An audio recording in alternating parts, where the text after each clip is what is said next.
میں اپنے خدا سے خدا مانگتا ہوں، وہ ہو جائے میرا میں ہو جاؤں اس کا، یہی رات دن میں دعا مانگتا ہوں، نہ یہ چاہتا ہوں نہ وہ چاہتا ہوں، میں اپنے خدا سے خدا چاہتا ہوں۔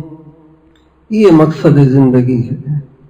دنیا کی دولت، دنیا کے پیسے، دنیا کی زیب و زینت، دنیا کے زیور کپڑے اور دنیا کے بنگلے اور گاڑیاں، میری بیٹیوں بہنوں، سب کچرا ہے، سب کچرا ہے، تھوڑی دیر کا سامان ہے، اس میں یہی رہ جانا ہے، یہ یہیں پڑا رہے گا، آپ کے ساتھ کچھ نہیں جائے گا۔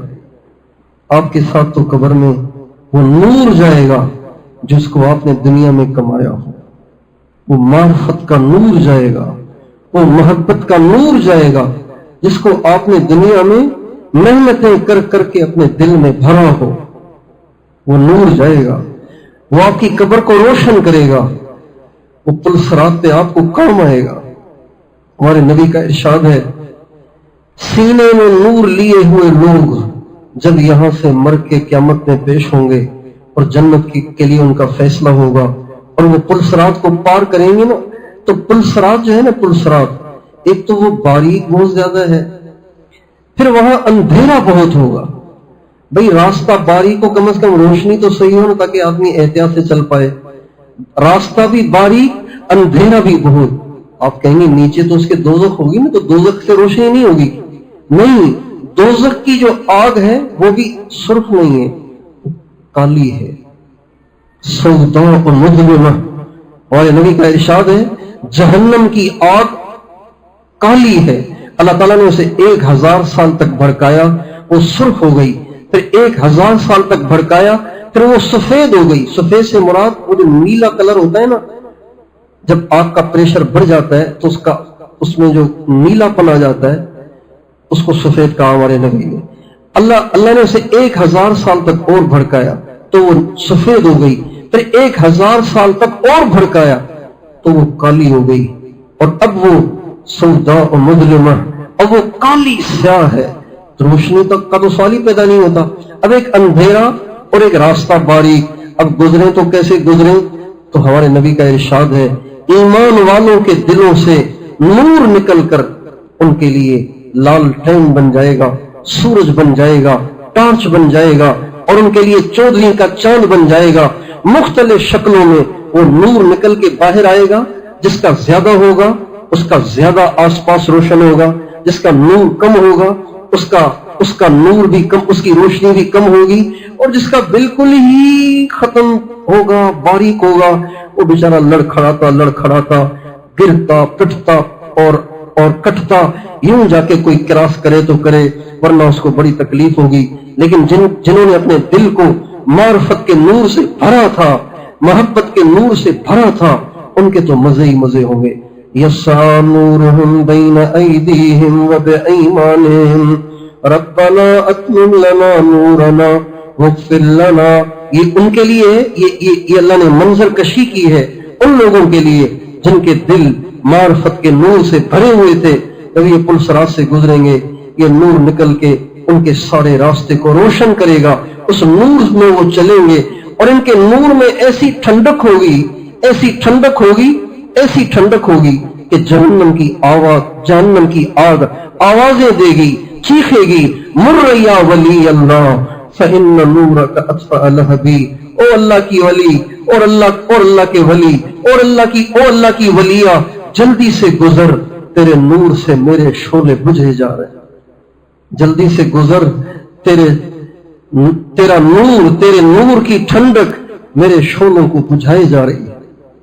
اس لیے میری بیٹیوں بہنوں، اللہ کے تعلق کو حاصل کریں، اللہ کی محبت کو حاصل کریں، اللہ کی معرفت کو حاصل کریں، یہی زندگی کا مقصد ہے۔ پڑھنا پڑھانا یہ اس لیے ہے کہ اس سے معرفت ملے گی۔ اگر آپ نے پڑھ لیا سب کچھ پڑھ لیا، لیکن معرفت ہی نہیں ہے، اللہ سے جان پہچان ہی نہیں ہے، اللہ کی دل میں عظمت ہی نہیں ہے، اللہ کا خوف ہی نہیں ہے، اللہ سے محبت ہی نہیں ہے، اللہ کی طرف دل کا کھچاؤ ہی نہیں ہے، تو پھر یہ پڑھنا کسی کام کا نہیں ہے۔ انما المؤمنون الذين اذا ذكر الله وجلت قلوبهم واذا تليت عليهم آياته زادتهم ايمانا وعلى ربهم يتوكلون والذين يبيتون لربهم سجدا وقياما وعباد الرحمن الذين يمشون على الأرض هونا وإذا خاطبهم الجاهلون قالوا سلاما والذين يبيتون لربهم سجدا وقياما والذين يقولون ربنا اصرف عنا عذاب جهنم إن عذابها كان غراما إنها ساءت مستقرا ومقاما۔ یہ سارا عارف لوگوں کی صفات اللہ نے بیان فرمائی ہیں۔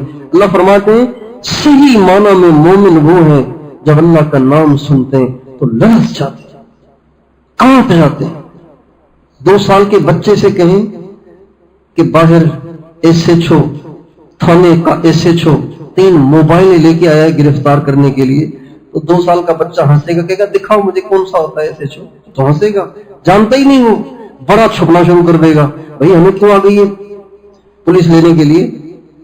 اس لیے کہ وہ پہچانتا ہے کہ یہ پکڑ کے جیل میں ڈال دیں گے۔ اللہ کی پہچان، اس کو مانگیں بھی اور اس کی کوشش بھی کریں، اس کو مانگیں بھی، اس کی کوشش بھی کریں۔ اس کی کوشش کیا ہے کہ جنہیں یہ دولت حاصل ہے ان کے ساتھ جڑ جائیں، جنہیں یہ دولت حاصل ہے ان کے ساتھ جڑ جائیں، ان کے ساتھ جڑ جائیں۔ اور ہر ایک کے جوڑنے کی نوعیت الگ ہوتی ہے، ہر ایک کے جوڑنے کی نوعیت الگ ہوتی ہے۔ جہاز کا چلنا الگ ہے، ٹرین کا چلنا الگ ہے، دکان کا چلنا الگ ہے، دکان چل رہی ہے، گاڑی چل رہی ہے، جہاز چل رہا ہے، میٹر چل رہا ہے، ہر چیز کی نوعیت الگ ہوتی ہے۔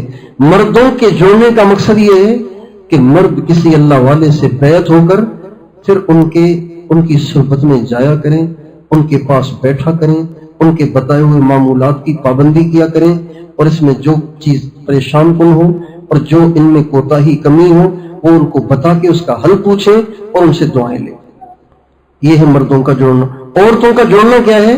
بیعت ہو جائیں، بتائے ہوئے اعمال کی پابندی کریں، ان میں جو مسائل ہوں وہ مردوں کے ذریعے سے یا جن سے بیعت ہوئی ہے ان کی عورتوں کے ذریعے سے ان کو احوال دیں اور ان سے دعائیں لیں اور ان کے بیانات کو پابندی سے سنیں، ان کی ہدایات کے مطابق عمل کریں۔ جو مردوں کو ان کے پاس بیٹھ کے فائدہ ہوگا، عورتوں کو یوں کر کے بالکل اتنا ہی فائدہ ہوگا۔ مرد کو 25 نمازوں کا اجر تب ملے گا جب وہ تکبیر اولیٰ سے مسجد میں جا کے نماز پڑھیں گے، عورت کو 25 نمازوں کا اجر اس وقت بھی ملے گا جب وہ گھر کے کونے میں کھڑے ہو کے مصلی پہ نماز پڑھے گی۔ اس لیے اللہ تعالیٰ سے رو رو کر اس کے تعلق کو مانگیں، اللہ سے اللہ کو مانگیں، دوسری چیزوں کو اپنے اوپر سوار مت کریں۔ کوئی پریشانی ہے ایک دفعہ اچھی طرح ٹکا کے رو کر اللہ سے مانگ لیا کریں، یہ نہیں کہ بس سارا دن اسی کا رونا روتے ہی رہیں، ایسے نہیں کرنا چاہیے۔ اللہ کے غیر کو اپنے اوپر کبھی سوار نہیں کرنا چاہیے۔ مل گیا ٹھیک ہے، نہیں ملا تو کوئی بات نہیں۔ اب جن لڑکیوں کو اولاد نہیں ہوتی روئے جا رہی ہیں وظیفے اور پتہ نہیں دم اور پتہ نہیں بزرگوں سے دعائیں، بس سارا دن یہی ٹینشن کھائی جا رہی ہے۔ اچھی طرح ٹکا کے اللہ سے مانگیں، پھر اللہ نہ دے اللہ کی رضا میں راضی ہے۔ ہاں ایک چیز کو ٹکا کے مانگیں اور ہر وقت مانگیں اور مانگتی ہی رہیں، وہ ہے اللہ سے اللہ۔ یہ سوال موت تک کرنا ہے، یہ سوال موت تک کرنا ہے۔ ہمارے نبی دنیا سے جب جا رہے تھے آخری وقت تھا تو اماں عائشہ رضی اللہ عنہ فرماتی ہیں کہ آپ علیہ السلام کو جب کبھی بھی تکلیف ہوتی تھی تو آپ یوں پڑھتے تھے اذهب البأس رب الناس اشفنی انت الشافی لا شفاء الا شفاؤک شفاء لا یغادر سقما یہ کہہ کر جسم پہ ہاتھ پھیر لیا کرتے تھے۔ اما عائشہ فرماتے ہیں اس دن میں نے سوچا آپ تو پڑھ بھی نہیں سکتے، ہاتھ بھی نہیں پھیر سکتے، چنانچہ میں نے یہ دعا پڑھی اور حضور کے ہاتھ پہ دم کر کے حضور کے ہاتھ کو حضور کے جسم پہ پھیرنا چاہا۔ جو ہی میں نے یہ دعا پڑھ کے آپ علیہ السلام کے ہاتھ پہ دم کیا اور پھر آپ علیہ السلام کے ہاتھ کو آپ علیہ السلام کے جسم پہ پھیرنے کے لیے ہاتھ کو پکڑا تو آپ نے جھٹک کر اپنا ہاتھ چھڑا دیا، اپنی نظر کو آسمان کی طرف اٹھا لیا اور فرمایا اللہم الرفیق الاعلی، یا اللہ مجھے اب یہاں نہیں رہنا، مجھے تیرے پاس آنا۔ اللہم الرفیق الاعلی، یا اللہ مجھے تیرے پاس آنا۔ اللہ سے اللہ کو مانگیں اور پھر اللہ جہاں سے ملتا ہے، جس طریقے سے ملتا ہے اس کو اختیار کریں۔ اللہ تعالی ہم سب کو اپنی معرفت عطا فرمائے، اپنا قرب اور اپنا تعلق عطا فرمائے۔ وآخر دعوانا ان الحمد للہ رب العالمین۔